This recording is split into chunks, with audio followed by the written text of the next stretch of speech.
I want you to picture your life the way it is right now, more or less, wherever you live, whatever lifestyle you had. I want you to focus on the things that you have been missing in the past few months, the things that maybe you have lost, depending on your personal situation. I want you to think of the people that you were once connected with that you can no longer see. Perhaps you're keeping in touch through the internet, but maybe in time it's decreasing. I want you to picture your work environment, not only your deeper relationships, but your more superficial interactions disappearing day by day, news bringing more change in your life, change that you are not prepared for, change that you didn't ask for, change that you feel like you did not deserve. I want you to think about the progress that you thought you could have made. I want you to think about the plans that you made maybe with those people that I mentioned before, the plans that you made with them. I want you to think about the moments you think you could have had, the places you could have gone to.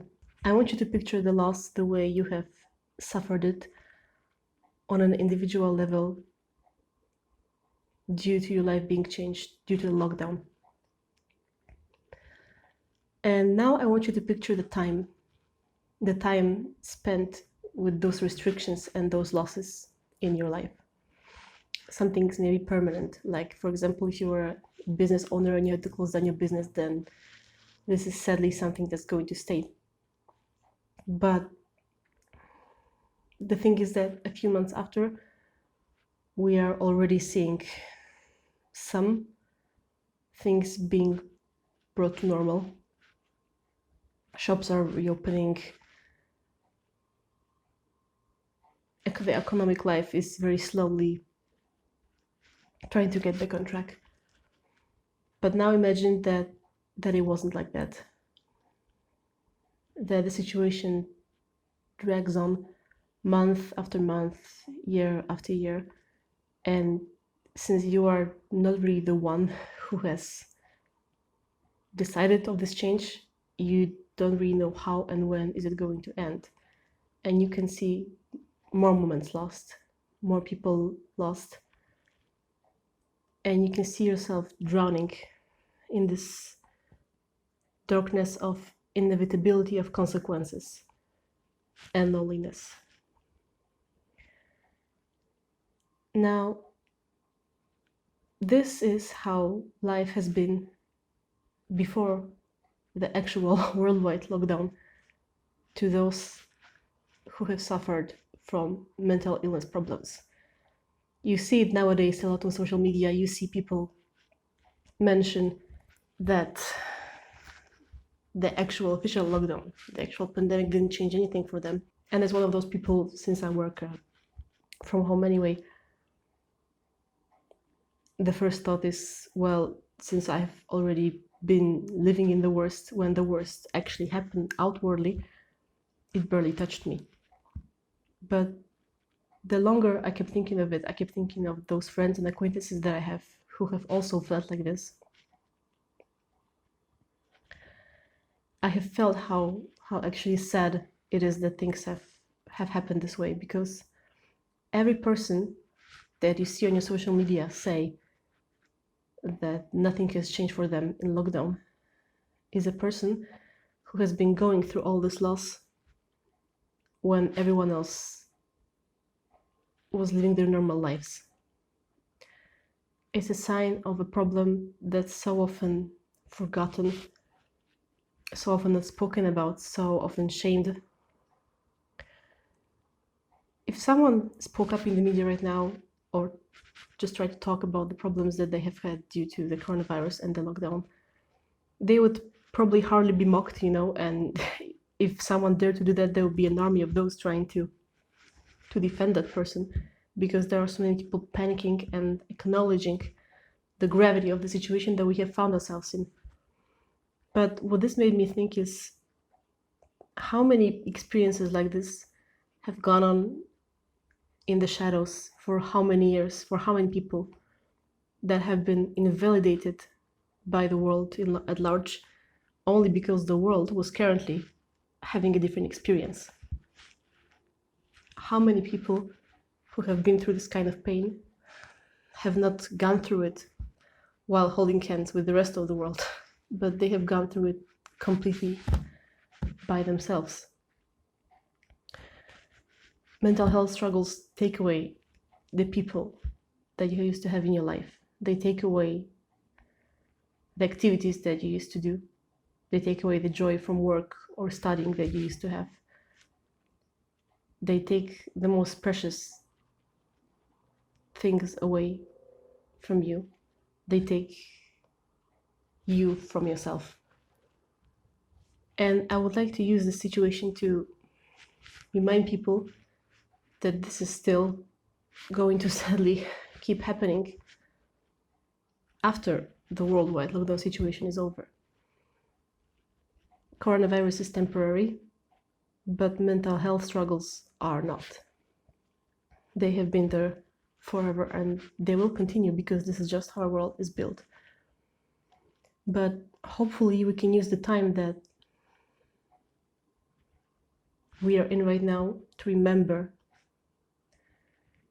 how it felt to be isolated from everything and everyone that was once familiar and comforting, from everything that made you you. How tragic and seemingly impossible it felt. I have heard the witnesses of some of the most drastic results of the coronavirus say, I keep waking up and hoping that all of this is a dream. And this is how life is every day for many of those who struggle with mental health issues. So the next time you think of bullying that girl in your high school who is knowingly going through a mental health issue, think about the time in your life where maybe you had your own family member taken away by the coronavirus, or maybe your dad, who is a doctor, was working all day and you were worried about ever seeing him home safe and sound, or if you ever could see him, because maybe due to the nature of his work you could not see him. Every time you laugh at this one antisocial person in your office, every time you avoid them or you think they're weird, think how you felt when you couldn't meet anyone. Think about how you felt when you could meet none of your friends and you felt like there was no one there and you felt like the internet was not enough. There are those of us who struggle through their whole lives with finding any successful friendship outside of the internet. And those of us have been persecuted, bullied, and laughed at for years. And now suddenly, it's no longer just us. Suddenly, it is all of us facing the same issue. Suddenly, those of us who were the weird outcast ones before, we are the pros, because we know the drill. What is new and terrifying to you, we have been doing for years while enduring the mockery of the rest of you, the normal ones.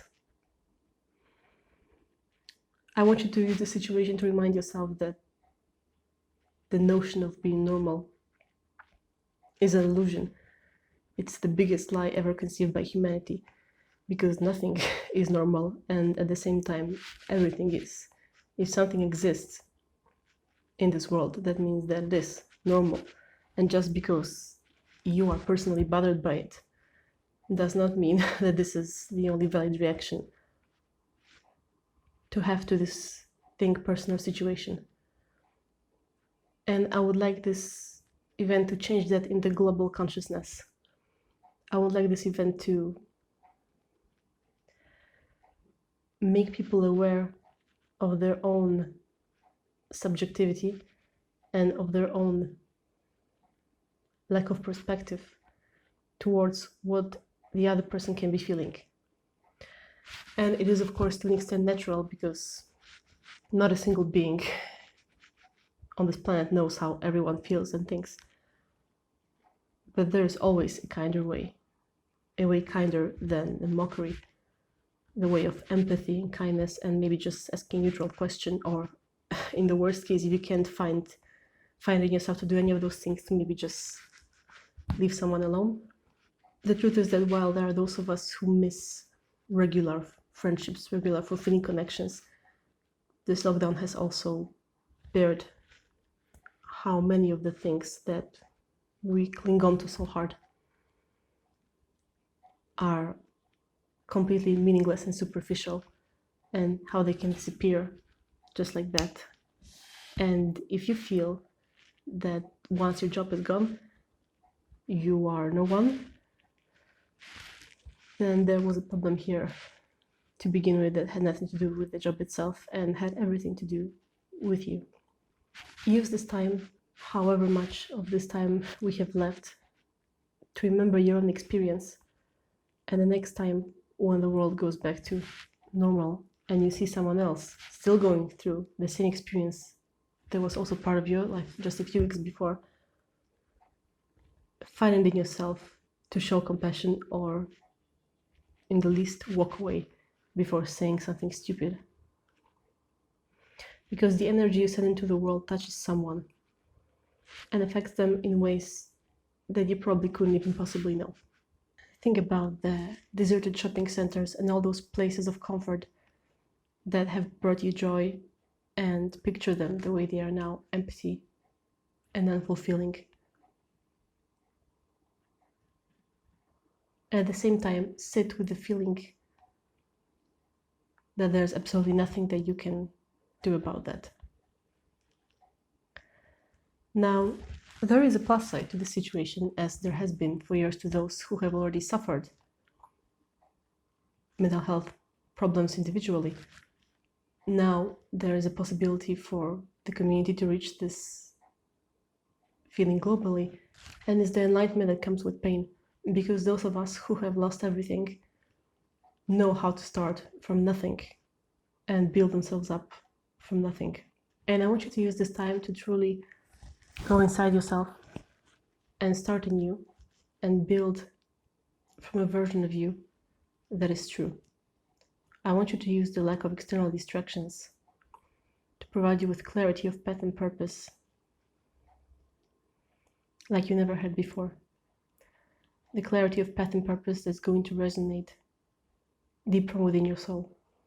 And then once you realize how repetitive and how connecting all those experiences are, how those that we call normal now go through the same experiences as those we called abnormal, you need to realize how wrong it is to stigmatize mental health, or how wrong it is to separate those who are mentally ill from those who are mentally healthy or neurotypical.